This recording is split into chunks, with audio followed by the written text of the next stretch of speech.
Haleluya, haleluya, shalom blessed people. Kiranya berkat Tuhan, damai sejahteranya senantiasa melingkupi kita sepanjang hari ini.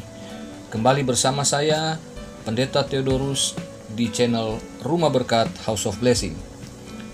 Hari ini kita akan membahas satu tema, yaitu mengakui kesombongan.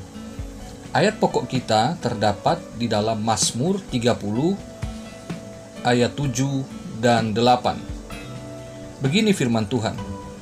Dalam kesenanganku aku berkata, aku takkan goyah untuk selama-lamanya. Tuhan, oleh karena Engkau berkenan, Engkau telah menempatkan aku di atas gunung yang kokoh. Ketika Engkau menyembunyikan wajah-Mu, aku terkejut. Saudara yang terkasih dalam Tuhan, yang perlu kita ketahui adalah bahwa Mazmur itu terbagi dalam 3 kategori. Pertama, orientasi, yaitu pemazmur memuji Tuhan karena Ia adalah Tuhan. Yang kedua, disorientasi, yaitu pemazmur mengeluh akan hidupnya karena pemazmur telah kehilangan arah. Ia mengalami ketakutan dan kesedihan. Yang ketiga, reorientasi. Di sini pemazmur mengalami pembaharuan dari Tuhan. Jadi, ia kemudian dapat mengucap syukur karena pengharapannya terkabulkan. Haleluya. Saudara yang terkasih, pada renungan sebelumnya dengan tema bersyukur karena selamat, saya menyampaikan tentang Daud yang mengalami sakit dan nyaris membuatnya mati, tetapi kemudian ia mengalami kesembuhan oleh karena kemurahan Tuhan. Dapat saudara baca kembali di ayat 2-6. Nah, saya juga pernah membahas tema corona, penyakit dari siapa? Di situ saya membahas bahwa penyakit itu karena seizin Allah. Dan tema yang satu lagi, kalau bukan dari iblis, penyakit dari siapa? Di sana saya membicarakan tentang penyakit itu bisa juga karena manusia yang lalai memperhatikan pola hidup dan pola makannya. Nah, yang ketiga ini ada, saudaraku yang kekasih. Ketika kita membaca Mazmur 30 ayat 7-8, kita dapat melihat betapa Daud sedang bergumul akan penyakit yang dia derita atau dia alami. Nah, dari sini kita akan menemukan penyebab penyakit yang ketiga. Di sini kita lihat di ayat 7. Dalam kesenanganku aku berkata, aku takkan goyah untuk selama-lamanya. Ternyata di sini saudaraku, kita dapat menemukan bahwa Daud sakit karena dosa. Dosa apa itu? Daud mengalami yang namanya overconfidence. Dengan kata lain, dosa Daud adalah kesombongan.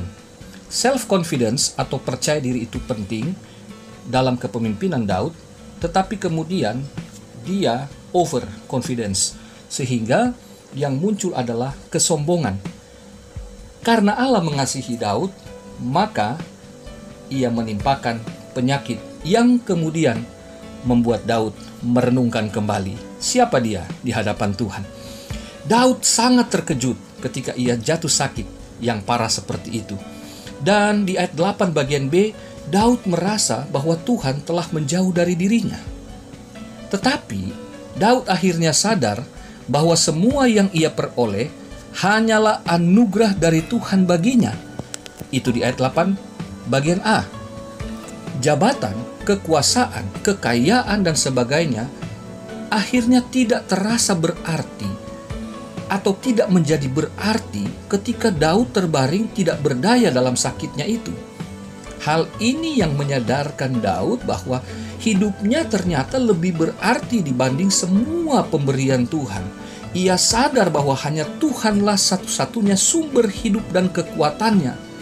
Inilah yang kemudian menjadi doanya Daud di ayat ketiga, ayat 9, 10, dan 11.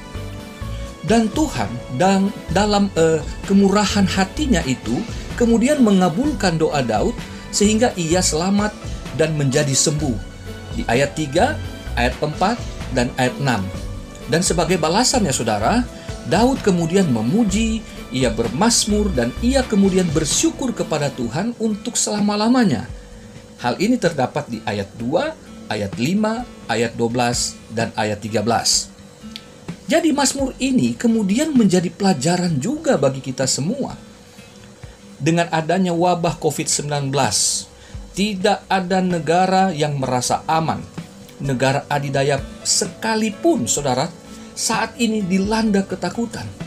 Setiap negara, setiap individu, baik yang beragama maupun yang tidak beragama, kemudian mengakui bahwa kejadian ini di luar perkiraan nalar manusia.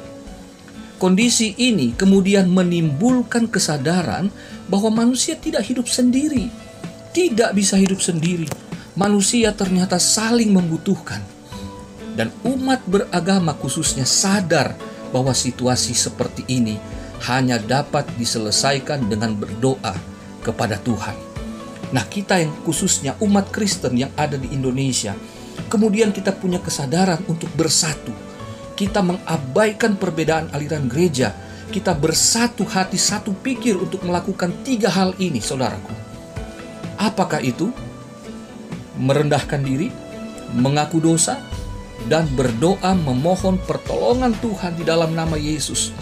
Dan ketiga hal itu yang kita lakukan di dalam rumah masing-masing, seperti Daud yang merasa tidak berdaya, dan akhirnya ia kembali berharap Tuhan segera melalukan penyakit ini, sehingga kita semua bisa kembali beribadah kepada Allah dengan kesadaran yang baru. Sebagaimana Daud menyadari dalam sakitnya, ia sadar ia tidak bisa beribadah sebagai prioritas utamanya. Ia tidak dapat beraktivitas sebagaimana biasa, dan ia tidak dapat bersaksi karena terhalang oleh penyakit. Kita juga hari-hari ini mengalami yang demikian, bukan? Sebab itu mari bersatu, lupakan perbedaan. Kita satukan hati, satukan pikiran, memohon, meminta Tuhan Yesus tolong kita semua. Haleluya. Tuhan Yesus memberkati kita semua. Sampai jumpa untuk renungan yang berikutnya. Shalom. Tuhan memberkati. Mari kita berdoa. Bapa di dalam sorga, terima kasih atas firman-Mu bagi kami hari ini. Menyadarkan kami betapa rentannya kami, betapa lemahnya kami sebagai manusia ketika hidup tanpa anugerah Tuhan. Ampuni kami ya Tuhan ketika kami seringkali berpikir kami punya segala-galanya. Kami punya kekuasaan, kami punya harta, kami punya pangkat jabatan, kami punya segala sesuatu yang diidamkan manusia. Tetapi sesungguhnya Daud mengingatkan kami, menyadarkan kami, kebutuhan kami yang terutama hanyalah Engkau ya Tuhan. Sebab itu kiranya Tuhan mengampuni kami. Kami merendahkan diri di hadapan-Mu. Kami memohonkan anugerah-Mu, kasih karunia-Mu.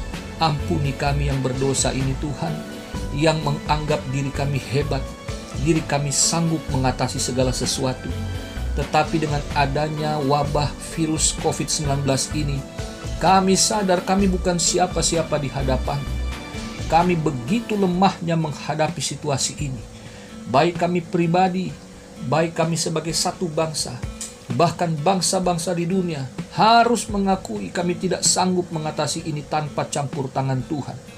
Sebab itu Bapa, ampuni kami, ampuni bangsa kami, ampuni Tuhan, ampuni Tuhan.